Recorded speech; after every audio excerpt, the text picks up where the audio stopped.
IUI అనే ప్రాసెస్‌లో ఆడవాళ్ళకి అండం పెరిగి విడుదలయ్యే టైంకి భర్త కణాలు గర్భసంచిలో ఎక్కించడం జరుగుతుంది. సో, ఈ ప్రాసెస్ మనం నెలసరొచ్చిన రెండో రోజు నుంచి ఆడవాళ్ళకి ఎగ్ పెరగడం అనేది మానిటర్ చేసుకొని ఫాలిక్యులర్ స్కాన్స్ ద్వారా ఎగ్ పెరిగినప్పుడు అది రిలీజ్ అవ్వడానికి ఒక ఇంజెక్షన్ ఇస్తాం, ట్రిగర్ ఇంజెక్షన్ అని. అండ్ రిలీజ్ అయ్యే టైంకి భర్త కణాలు గర్భసంచిలోకి ప్రాసెసింగ్ చేస్తాం. అంటే కదిలే కణాలు సెపరేట్ చేసి గర్భసంచిలోకి ఎక్కిస్తాం. సో, నార్మల్‌గా హస్బెండ్ వైఫ్ న్యాచురల్‌గా ప్రెగ్నెన్సీ కోసం ట్రై చేసినప్పుడు, హస్బెండ్ వైఫ్ కలిసినప్పుడు కణాలనేవి గర్భసంచి ద్వారం బయట పడతాయి. మనం ఐయుఐ చేసినప్పుడు అవే స్పర్మ్స్‌ని ప్రాసెసింగ్ చేసి, అంటే మూవింగ్ స్పర్మ్స్‌ని సెపరేట్ చేసి గర్భసంచి లోపలికి పంపిస్తున్నాం. సో, ఒక స్టెప్ ముందుకి మనము ఆ స్పర్మ్స్‌ని తీసుకెళ్ళగలుగుతున్నాం కాబట్టి, అండం విడుదలయ్యే టైంకి ఎక్కువగా మనకి కణాలనేవి అందుబాటులో ఉంటాయి కాబట్టి ప్రెగ్నెన్సీ వచ్చే ఛాన్సెస్ అనేవి కొద్దిగా పెంచగలుగుతున్నాం. సో, అలా అని మనం ఎగ్ రిలీజ్ అయ్యే టైంకి స్పర్మ్స్ ఎక్కిచ్చేస్తున్నాం కాబట్టి ఖచ్చితంగా ప్రెగ్నెన్సీ వస్తది అని మాత్రం అనుకోవడానికి లేదు. ఎందుకంటే స్పర్మ్స్ గర్భసంచిలోకి మనం పంపాక అవి ట్యూబ్ దాకా ట్రావెల్ చేయాలి. అక్కడ ఎగ్ అండ్ స్పర్మ్ కలిసి ఎంబ్రియో అనేది ఫామ్ అవ్వాలి. అంటే ఫర్టిలైజేషన్ అనేది జరగాలి. పిండం అనేది తయారవ్వాలి. తయారైన పిండం మళ్ళీ వచ్చి గర్భసంచిలో పొర బాగున్నప్పుడు మనకి గర్భసంచిలో అతుక్కుంటేనే మనకి గర్భం అనేది నిలబడుతుంది.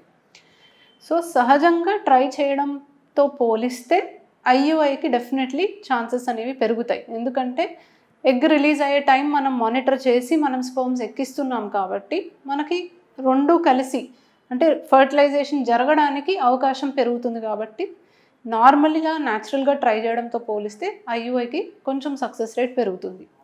బట్ అలా అని గ్యారంటీగా ప్రెగ్నెన్సీ వస్తుందని అయితే చెప్పలేము. ఎందుకంటే ఎగ్ అండ్ స్పర్మ్ కలవాలి, ఒక ఎంబ్రియో ఫామ్ అవ్వాలి, అది వచ్చి గర్భసంచిలో అతుక్కోవాలి. ఇదేది మన కంట్రోల్‌లో ఉండదు.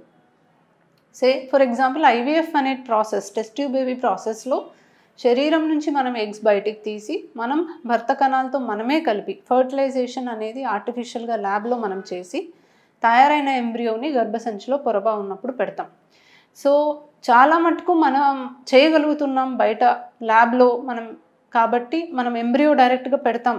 అది అతుక్కుని లైఫ్ వస్తే మనకు ప్రెగ్నెన్సీ వస్తుంది కాబట్టి ఐవీఎఫ్‌కి డెఫినెట్లీ బెటర్ సక్సెస్ రేట్ అనేది ఉంటుంది. బట్ చాలామందికి ఐయుఐ ట్రీట్మెంటే సూటబుల్ ఉంటుంది. సో, ఎవరికైతే ఐయుఐ సూటబుల్లో వాళ్ళకి అనవసరంగా ఐవీఎఫ్ చేసి ఉపయోగం ఉండదు. ఎందుకంటే ఐయుఐ అనేది చాలా simple process. Almost natural pregnancy వచ్చినంత సింపుల్‌గానే ఉంటుంది. ఎటువంటి మేజర్ రెస్ట్రిక్షన్స్ ఉండవు. ఖర్చు కూడా తక్కువ ఉంటుంది కాబట్టి అవసరమైన వాళ్ళకి ఐయుఐఏ సజెస్ట్ చేస్తాం. సో, వీళ్ళల్లో సక్సెస్ రేట్ ఇంప్రూవ్ అవ్వడానికి ఏం చేయొచ్చు అంటే, ఫస్ట్ ఆఫ్ ఆల్ ఏ ప్రాసెస్‌లో అయినా మనకి సక్సెస్ రేట్ బాగుండాలంటే ఎగ్ అండ్ స్పర్మ్ క్వాలిటీ బాగుండాలి. సో, యాంటీ ఆక్సిడెంట్ టాబ్లెట్స్ అనేవి మీకు సజెస్ట్ చేస్తే అది ఖచ్చితంగా వేసుకోండి. Lifestyle modification important. మీ లైఫ్ స్టైల్ మీద మీ egg and sperm quality depend అయి ఉంటుంది. సో, హెల్తీ ఫుడ్ తీసుకోవడం, నిద్ర సరిగ్గా ఉండడం, స్ట్రెస్ తగ్గించుకోవడం, అధిక బరువు అనేది ఉండకుండా ఉండడం. సో, ఇలాంటివన్నీ మీరు చూసుకోవాలి. ఎనీ మెడికల్ ప్రాబ్లమ్స్ ఉన్నవాళ్ళు థైరాయిడ్ కానీ, షుగర్ కానీ ఇవన్నీ కూడా మీకు కంట్రోల్‌లో ఉండేలాగా మీరు మెడికేషన్స్ అనేవి కరెక్ట్‌గా వేసుకోవడం అనేది చేసుకోవాలి. అండ్ మీ డాక్టర్ చెప్పినట్టుగా ప్రాసెస్ అనేది కరెక్ట్‌గా ఫాలో అవ్వాలి. And last but not the least stress తీసుకోకూడదు. ఐయుఐ అనే ప్రాసెస్‌కి సక్సెస్ రేట్ అనేది లిమిటెడ్‌గానే ఉంటుంది అన్నది మీకు 100% తెలియాలి. అండ్ అంతవరకే మీకు ఎక్స్‌పెక్టేషన్స్ అనేవి ఉండాలి. సో, చాలా ఓవర్ ఎక్స్‌పెక్టేషన్స్ పెట్టుకొని, ఓవర్ యాంటిసిపేషన్ పెట్టుకుంటే స్ట్రెస్ ఎక్కువయ్యి దానివల్ల కూడా మీకు ప్రెగ్నెన్సీ రాకుండా ఉండే అవకాశం ఉంటుంది. సో, చాలా ఫ్రీ మైండ్ తోటి ఐయుఐ చేయించుకోవాలి. 2-3 అటెంప్ట్స్ చేయించుకోవచ్చు. అప్పటికి ప్రెగ్నెన్సీ రాకపోతే ఇంకా బెటర్ ఆప్షన్ మీకుంది. ఐవీఎఫ్ అనే ప్రాసెస్ ఉంది.